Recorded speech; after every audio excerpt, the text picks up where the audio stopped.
राजस्थान विधानसभा में रविंद्र सिंह भाटी का गर्मा गर्म भाषण, जहां पर निर्दलीय विधायक रविंद्र सिंह भाटी ने सरकार पर जमकर निशाना साधा है। नमस्कार दोस्तों, मैं हूं अरीशा गजल और आप देख रहे हैं द फैक्ट इंडिया न्यूज। हाल ही में जब विधानसभा हुई तो भाटी जी हमें बिल्कुल अलग अंदाज में नजर आए। अंदाज में जनता की फिक्र थी और सरकार के लिए आक्रोश।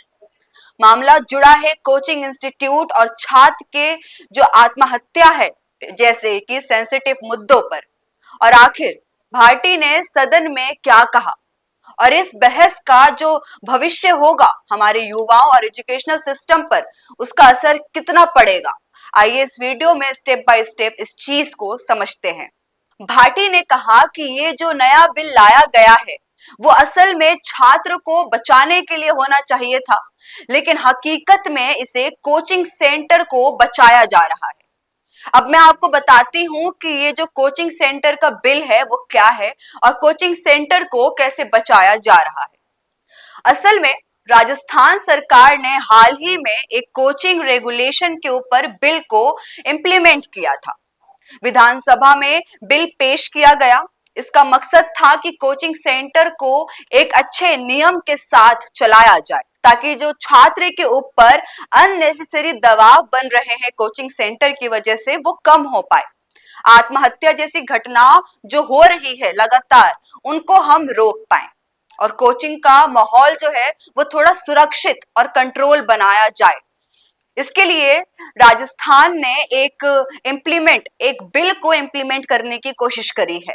इसमें यह करना होता है कोचिंग सेंटर्स को कि जो कोचिंग सेंटर है वो रजिस्ट्रेशन करेंगे अपने आप को, अपने इंस्टीट्यूट को, और अगर रजिस्ट्रेशन नहीं करते हैं या फिर टाइमली रजिस्ट्रेशन नहीं करते हैं तो उन पर जो है जुर्माना भी किया जाएगा। नियम तोड़ने का भी जुर्माना लगाया जाएगा इंस्टीट्यूट के ऊपर। और इसके साथ ही अगर हम बात करते हैं, उस बिल के अंदर फीस प्रेशर को लेकर कोई भी मुद्दा नहीं उठाया गया था। फीस प्रेशर का जो मुद्दा है वो वहां पर आना चाहिए था, जो कि सबसे ज्यादा इंपॉर्टेंट मुद्दा है, लेकिन कहीं दूर दूर तक इसके बारे में साफ तरीके से बिल में नहीं लिखा गया था। अब इन्हीं पॉइंट्स को लेकर भाटी का आरोप है कि सरकार ने जो जुर्माना लगाया था वो कम कर दिया है जुर्माना लगाना, जिससे बड़े बड़े कोचिंग जो हैं उनको फायदा मिल रहा है। फीस स्ट्रक्चर पर कोई भी बातचीत नहीं हुई है। जैसा कि मैंने आपको बताया कि उस बिल के अंदर सारी चीज की बातचीत थी, लेकिन फीस स्ट्रक्चर की कोई बातचीत नहीं है, जबकि हर युवा फाइनेंशियली रूप से बहुत ज्यादा जूझता है पढ़ने के मामले में। राजस्थान के कोटा जैसे शहरों में आए दिन छात्र जो हैं वो आत्महत्या कर रहे हैं, लेकिन इस बिल में उन हालात को सुधारने का कोई भी ठोस उपाय नहीं है। उन्होंने एक एग्जाम्पल देते हुए हम सबको आगाह किया है कि एक बच्ची जो कोचिंग सेंटर की टॉप फ्लोर पर खड़ी थी और कूदने की तैयारी कर रही थी, तभी मौके पर टीचर पहुंचते हैं और जैसे तैसे कर कर उस बच्ची को बचाते हैं। ऐसी घटनाएं सिर्फ और सिर्फ कोटा में नहीं हो रही है, बल्कि हर उस शहर की ऐसी हालत है जहां पर कोचिंग सेंटर ने एक पीक पकड़ लिया है। भाटी का कहना था कि सरकार सिर्फ जो है वो लीपापोती कर रही है इन बिल्स के ऊपर। अगर हम बात करते हैं, इन बिल्स के ऊपर अगर हम नजर डालते हैं, असल मुद्दे को वो छुपा रही है, जो कि जनता के सामने नहीं बता रही है सरकार। दर्शकों, बस इतना जानना जरूरी नहीं है कि और भी चीजें हैं इसके पीछे जिससे हम और आप वाकिफ नहीं है। राजस्थान देश का सबसे बड़ा कोचिंग हब है, ये हम सभी जानते हैं। सिर्फ कोटा में ही हर साल 2 लाख से ज्यादा स्टूडेंट्स आते हैं पढ़ने के लिए, अपना करियर बनाने के लिए, लेकिन इनका जो है प्रेशर इतना ज्यादा होता है कि पिछले साल से 30 से ज्यादा आत्महत्या हो चुकी है।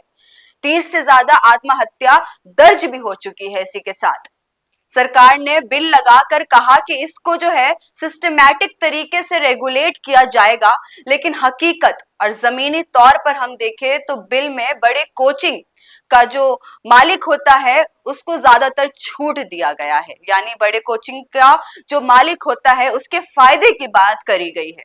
जुर्माना जो है वो कम कर दिया गया।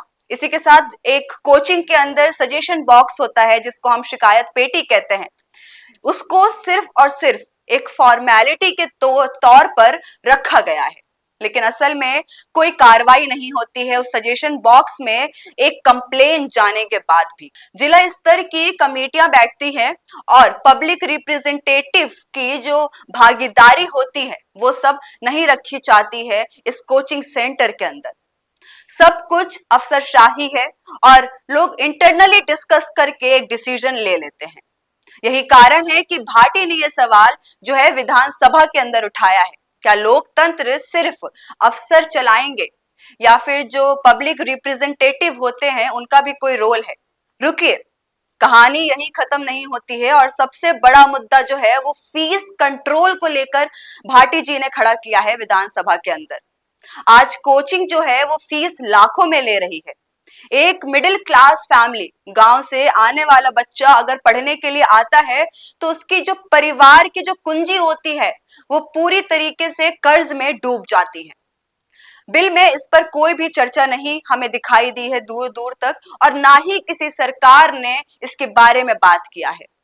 एक तरफ कोचिंग सेंटर के लिए रूल्स निकाले हैं, लेकिन मेन प्रॉब्लम जो थी फीस स्ट्रक्चर को लेकर उस पर तो कोई चर्चा ही नहीं हो रही है। दोस्तों, यहाँ राजनीति भी छुपी हुई है। भाटी जी एक निर्दलीय विधायक हैं, लगातार सरकार पर हमला कर रहे हैं और खुद को युवा और छात्रों की आवाज बताते हुए उनके साथ, उनके सपोर्ट में खड़े हुए हमें नजर आते हैं। इससे वो सीधा सरकार और विपक्ष दोनों को ही घेरते हैं। वहीं भजन लाल शर्मा की सरकार पर आरोप है कि वो बड़े कोचिंग से मिलकर और जो मिडिल क्लास लोग हैं, जो पढ़ने के लिए बच्चे आते हैं, उन पर दबाव बनाया जा रहा है। विधानसभा के अंदर ये बहस सिर्फ एक एजुकेशन पॉलिटिक्स नहीं बन के रही है, बल्कि एक रियल मुद्दा है आम जनता का। राजनीतिक जो पंडित हैं उनका मानना यह है कि राजस्थान की राजनीति में युवाओं वो जो है काफी नाराज हैं, स्पेशली इस एजुकेशनल सिस्टम के ऊपर काफी नाराज है। एसआई भर्ती के बाद भी काफी युवा जो है हमें नाराज दिखाई दिए हैं, चाहे वो युवा बेरोजगार ही बैठा हो या फिर एसआई भर्ती की परीक्षा की जो है वो तैयारी कर रहा हो। हर युवा, पढ़ने वाला युवा आज अपनी सरकार से नाराज है, और ऐसे में भाटी जैसे नेता अगर छात्रों की आवाज बनते हैं तो उनका जो ग्राउंड लेवल का पकड़ है अपनी जनता के बीच में वो काफी मजबूत बन जाता है। इस पूरे चर्चा के बारे में, एजुकेशनल सिस्टम के बारे में, भाटी का जो विधानसभा में बोलने का तरीका था, एजुकेशनल प्रोसेस के बारे में आप क्या सोचते हैं, नीचे कमेंट सेक्शन में जरूर बताइएगा। जाते जाते इस वीडियो को लाइक करना मत भूलिएगा और सब्सक्राइब करिए द फैक्ट इंडिया न्यूज। तो दिखता नहीं है वो चलता नहीं है, लेकिन प्रॉब्लम तो यही है कि अपने बिजनेस को दिखाएं कैसे, पूरे इंडिया तक उसको पहुंचाएं कैसे। अगर आप भी ऐसा ही कुछ सोचते हैं तो समझिए आपकी समस्या दूर हो गई। जी हाँ, अब फैक्ट इंडिया न्यूज से आपके विज्ञापन, आपके पॉडकास्ट, आपके रियल एस्टेट प्रोजेक्ट्स, आपके बिजनेस को पूरे राजस्थान में पहुंचाने का एक बेहतरीन मौका आपको मिल रहा है, जहां पर आप 480 लाख प्लस सब्सक्राइबर्स और 10 करोड़ से ज्यादा टोटल न्यूज वाले चैनल में पहुंचा सकते हैं अपनी बात हमारे यानी फैक्ट इंडिया के साथ। अधिक जानकारी के लिए व्हाट्सएप करें।